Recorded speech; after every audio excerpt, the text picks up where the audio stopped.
Hello, everyone. We are Linda and John, and we are just so incredibly thrilled to welcome you to the Learning Less at Ease podcast today. We really, really are. It is so great to have you here. Yeah, whether you are basically just starting out on your English journey or you are, a super advanced learner looking to polish those skills, you are in exactly the right place. Absolutely. We just want this to feel like you're sitting down with two good friends for a really fun, fascinating conversation. That is exactly the vibe we want. But before we dive into all the amazing details we have planned for today, we actually have a super small favor to ask you. Oh, right. Yes, please. Yeah. So if you want to support us and if you want to keep improving your English with us every single week, please hit that subscribe button right now. It really, really helps. It does. It's just a tiny click for you, but honestly, it genuinely helps our channel grow so much, and it lets us keep making these deep dives for you. Exactly. So let's just get right into it. Today we are doing a deep dive into traveling abroad. Oh, I love this topic. Right. I mean, travel is easily one of the most common, most fun conversation topics you can use to make international friends. It is the ultimate icebreaker, for sure. Yeah. If you know how to talk about travel, you can basically connect with almost anyone. But we aren't just talking about taking normal vacations today.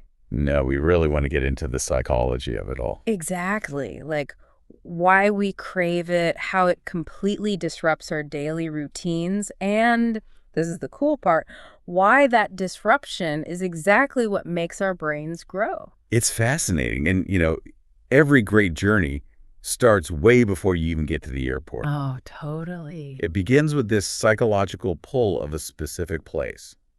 What's super interesting to me is how the destination we choose reflects what our brain is currently craving. Wait, really? What do you mean by that? Well, think about it. If you're totally burned out from a high-stress corporate job, your ideal destination, which, by the way, just means the final place you're traveling to, might look very different than if you're just feeling bored with life. Oh, wow. That makes total sense. Like, when I think about incredible places right now, I immediately think of Iceland. Ah, Iceland. Yeah, but I don't just want to go there for the cool photos. I think my brain is craving the isolation, Right, the wide open spaces. Exactly. You have these massive, stark mountains, the roaring waterfalls, the northern lights. It feels like stepping onto another planet. You're trying to reset your nervous system with nature? Yes. But what about you? Where does your mind go? My mind always goes somewhere completely different, usually somewhere warmer and much more chaotic. I always think of Thailand. Oh, that is definitely a different vibe. Completely different. The contrast is what pulls me in. You start in Bangkok, which is just pure sensory overload. Right, the traffic, the street food. Exactly. The vibrant energy, the intense heat. Your brain is firing on all cylinders. Yeah. And then you travel south to Phuket or the Phi Islands for the recovery phase. Ah, where you get those warm, crystal clear blue waters. Yes, it's like a massive spike in dopamine followed by immediate relaxation. I totally get that.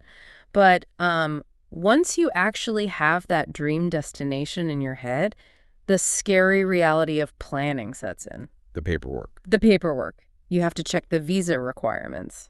And for a lot of English learners, this is often the first major hurdle. Yeah, because a visa isn't just a stamp in your passport. It's the official legal document a foreign government requires to let you enter their country. Right. And depending on your nationality, securing that can be a massive project. But once that's cleared, you have to book your accommodation. Which is huge. It is. And for those listening, accommodation is just the word we use for the place where you sleep, like a hotel, an apartment, or a hostel. And your accommodation basically acts as your psychological anchor in a strange place. Oh, for sure. Like if you choose a hostel, sleeping in a shared room with 8 strangers, your anchor is highly social, but you have zero privacy. Which brings up a massive debate in the travel world. I am the kind of person who likes a very strict schedule. Oh, I know you are. Hey, I want to know exactly what museum I am seeing at 9 in the morning and where my accommodation is compared to my lunch spot. See, I just can't travel like that. But decision fatigue is real. If I don't schedule my day, I spend half the afternoon standing on a street corner, paralyzed by choices. I hear that, but I have to push back on this strict schedule thing.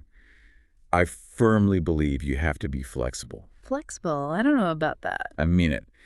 If you try to aggressively manage your time abroad the same way you manage your work week, you're just recreating your stressful routine in a different time zone. Okay, that's a fair point, but Let me give you an example. yeah. I remember wandering aimlessly in Portugal once. No destination, no schedule. I just stumbled upon this tiny family-owned restaurant down a narrow alley. Oh, I bet it wasn't even on the internet. It wasn't. And it was literally the best meal of my life. You just cannot schedule the magic of discovery. Okay, I see your point. But listen, going on a trip without a strict schedule is like trying to bake a cake without a recipe. Sometimes it's a total A disaster. disaster. Come on. I mean it. Spontaneity without a safety net can easily turn into you wandering around hungry at 10 at night because every kitchen is closed. Okay. Yeah, that has happened to me once or twice. See?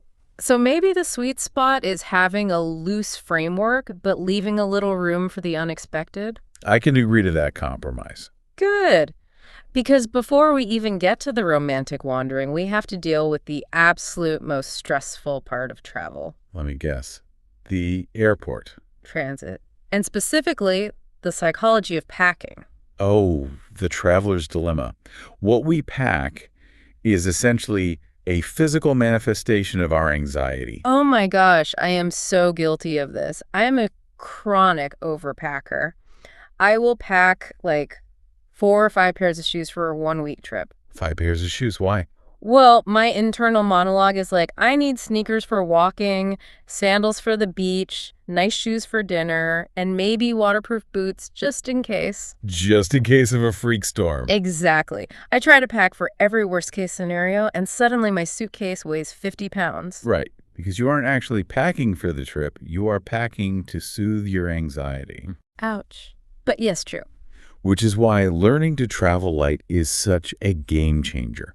And for our listeners, to travel light means you actively choose to bring only the absolute essentials. Right, like bringing clothes that you can mix and match. Exactly. And only 2 pairs of shoes, maximum. Traveling light isn't just about avoiding airline fees. It is about shedding mental weight. You're trusting that you are resourceful enough to handle problems without having your entire closet with you. That takes a lot of self-trust, and you really need that mental energy because the airport itself is just a stressful zone where you have zero control. Especially when you have a connecting flight. Ugh, yes. A connecting flight, for those who might not know the phrase, is when you land at one airport just to wait and catch a second plane to your final destination. And that is exactly where the illusion of control shatters. Yeah. If your first flight is delayed and you miss that connecting flight, you are stranded. It's the worst. You're just walking in circles for 8 hours, paying $10 for a bottle of water. It is painful. But honestly, missing a flight is just a delay. What about the ultimate dread? Oh no. Are you talking about lost luggage? Yes. Imagine arriving at London Heathrow. You just flew for 10 hours, you're exhausted, and you're watching the baggage carousel go round and round. Oh, I'm getting stressed just thinking about it. Everyone grabs their bags, the belt stops, and your suitcase is completely gone, sent to a different city. That is psychologically devastating. Your luggage is your identity, your clothes, your familiar items. Which is exactly why the golden rule of travel is to always pack your basic survival needs in your carry-on bag. Right, your carry-on is the small bag you actually bring onto the airplane with you. Exactly. Yeah. If you pack your daily medicine, a phone charger, and a clean change of clothes in there, you won't panic if they lose your big suitcase. You're safe for the first 2 days. That is incredibly smart. It stops you from completely freaking out when you land. Exactly. But, okay, let's assume the transit goes perfectly.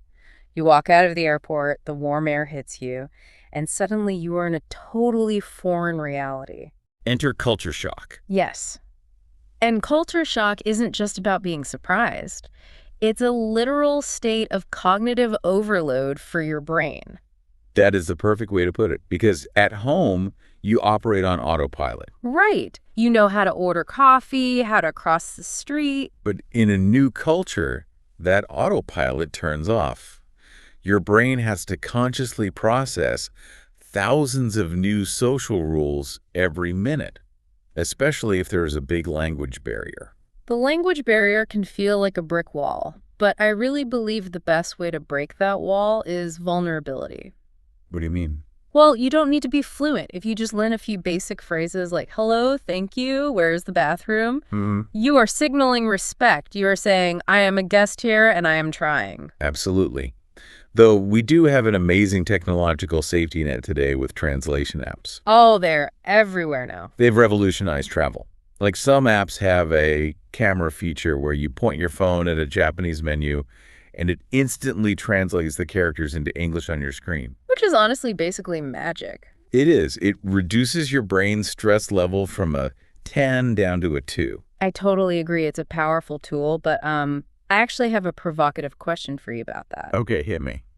Does relying too heavily on your phone's translation app stop you from genuinely trying to learn the language and connect with the locals? Oh, that's a really good question. Right, because it's kind of like using a GPS when you drive. It gets you there fast, but you lose your natural sense of direction and you ignore all the beautiful landmarks. That is a brilliant analogy. Yeah, if you use the app as a shield, you become super efficient, but socially isolated. Exactly. You miss out on the awkward human moments. The gesturing, the drawing pictures on a napkin, the shared laughter. Yeah, you lose that human touch. I actually heard a story about a traveler who was completely lost in the subway system in Kyoto. Oh, the Tokyo and Kyoto subways can be a maze. Right. So they asked an older man for help. He didn't speak a single word of English. But instead of pointing at a phone, he physically walked 10 minutes out of his way just to put the traveler on the correct train. Wow. You just don't get that profound empathy if you are staring down at a screen. Empathy really is a universal language. It is. But to be fair, even with empathy, you still have to navigate the practical realities of a new place, like money. Oh, yes. The dreaded exchange rate. Yes. For our learners, the exchange rate is basically just the math of how your home currency compares to the local money. And it totally messes with your brain. You buy a coffee, the bill says 50,000, and your heart stops before you realize 50,000 Vietnamese dong is only like $2. It forces you to constantly do mental gymnastics. And a huge tip here, do not use the currency exchange counters inside the airport. Oh, never. They give you terrible value. They know you are desperate to pay for a taxi. You're always better off going into the city and using a local ATM to get cash. And having physical cash is still a strict rule in so many amazing places. Very true. We're so used to just tapping our phones, but imagine you are in Morocco, wandering through the Medinas, those ancient maze-like parts of the city. Oh, the smells of the roasted spices must be incredible there. Incredible. But the artisan selling hand-woven rugs or fresh street food does not have a credit card reader. If you don't have local cash, you completely miss out on participating in that culture. And participating in that economy brings us to my absolute favorite part of traveling. The food.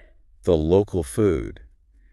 It is the ultimate gateway to local culture. Which, by the way, when we say local culture, we mean the invisible rules, traditions, and daily routines of the people who live there. Right, like taking your shoes off before entering a house or eating dinner at 9:30 at night in Spain. And the food reflects all of that history. It does. But, trying new food can trigger this really primal nervousness. Oh, for sure. I remember my first time in Vietnam, I sat down on this tiny plastic stool on the sidewalk and ordered pho. The traditional noodle soup, right? Yes. And when they put the bowl in front of me, it was full of weird cuts of meat and leafy herbs I didn't recognize. Your brain was probably like, is this safe to eat? Exactly. From an evolutionary standpoint, your brain is terrified. But the moment you take that first bite, the rich broth, the fresh herbs, it completely rewires your palate. It becomes a favorite dish instantly. It is totally a leap of faith. And it's so fascinating how the food and culture can shift dramatically even within the same country. Vietnam is actually a perfect example of that. Right. Like Hanoi in the north has this very traditional, deeply historical atmosphere. But then you fly south to Ho Chi Minh City, and it's this hyper-modern, frantic engine of commerce. And right in the middle, you have Hoi An, which is this magical ancient town lit up by silk lanterns. It's like you're constantly adapting to shifting cultural microclimates. It's exhilarating. But we also have to be honest about the physical toll this all takes on your body. Oh boy, yes. Let's talk about the biology of jet lag. Jet lag is universally despised. And for our listeners, jet lag is that awful feeling of total physical exhaustion and confusion because your internal clock is messed up. Right. It's not just being tired. You are fundamentally breaking your body's rhythm. Because human biology is tied to sunlight. Your brain pumps out melatonin, the sleep hormone, when it gets dark. So when you fly across a bunch of time zones, let's say to Japan, you completely break that system. Right. You step off the plane in Tokyo, the sun is blazing, but back home, it's midnight. And your brain is screaming at your body to shut down. It's a biological tug-of-war. You end up lying wide awake, staring at the hotel ceiling at 3 in the morning, and then you feel dizzy at 2 in the afternoon. The only way to beat it is to brutally force a reset. Yep. You have to drink a ton of water, stand in the bright sunlight, and absolutely refuse to take a nap no matter how much you want to. It is a painful reset. But, even after your body adjusts, there is a second wall that travelers hit emotionally. Ah, yes. The homesickness. Usually around the 2 or 3 week mark, your brain's novelty receptors just max out. You just get profoundly homesick. And getting homesick is such a complex feeling. For our learners, being homesick means feeling sad because you miss your normal routine and your home. It's not just missing a building. You miss your own bed, your specific brand of tea, speaking your native language without trying. It's your brain begging for a break from processing new information. Exactly. But I have to admit, that craving can build up a lot of guilt for me. Really? Guilt. Yeah. Sometimes I feel like I'm failing at traveling. I'll be in Rome, one of the most beautiful cities on earth, and I'll think, why am I so sad? Why do I just want to sit on my boring couch right now? Does feeling homesick mean the trip was a failure? No, not at all. I think we need to completely reframe that guilt. How so? Getting homesick isn't a failure. It is simply the tax you pay for having a home that you love. Oh, wow. I really like that. Right. It just means you have successfully built a secure life that gives you comfort. Your brain is just saying, okay, we learned enough. It's time to go back to our secure base and recharge. The tax you pay for having a home you love, that completely removes the guilt for me. It's really a beautiful realization of gratitude. It really is. And when you step back and look at this entire process, the planning, the packing anxiety, the language barriers, the jet lag, it is so clear that traveling abroad is way more than a vacation. It is a profound mechanism for personal growth. Yes. And honestly, the psychology of traveling is remarkably similar to the psychology of learning English. Oh, that is a great point. Yeah. They both require you to step way out of your comfort zone. Exactly. Both of them absolutely guarantee that you're going to make mistakes. Whether that means boarding the wrong train in Berlin or using the wrong verb tense in an English conversation. You have to make peace with looking foolish sometimes. That friction, that discomfort, that is the exact mechanism that causes your brain to grow. Both traveling and language learning shatter the small bubbles we live in. They connect us to a much bigger world. I couldn't have said it better. Which brings us to our absolute favorite part of the show, hearing directly from you. Yes. We've talked a lot about our dream destinations today. We really love interacting with you all in the comments, and it is a wonderful way for you to practice your written output. So our question of the day for you is this. What country do you want to visit most and why? We want you to practice your English right now by writing your answer down below. And if you aren't sure how to begin, you can use this simple framework. I want to visit blank because blank. For example, you might write, I want to visit Italy because I'm fascinated by ancient Roman architecture. Or you could say, I want to visit Brazil because I want to experience the energy of the local culture and the food. Taking just a minute to leave a comment is such a fantastic low-pressure way to practice your English in a really supportive environment. We read every single one, and it truly helps us get to know the amazing community we're building together here. So please jump into the comments. We want to thank you all so much for spending your valuable time with us today and for taking this step to improve yourselves. Keep up the great work. Remember to stay curious, keep practicing your English every single day, even if it is just for 5 minutes. And be sure to join us for our next deep dive.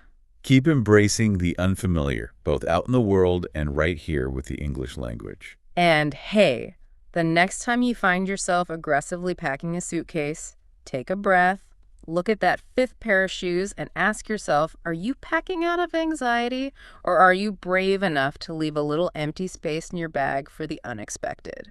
Goodbye, everyone. Bye, everyone. Take care.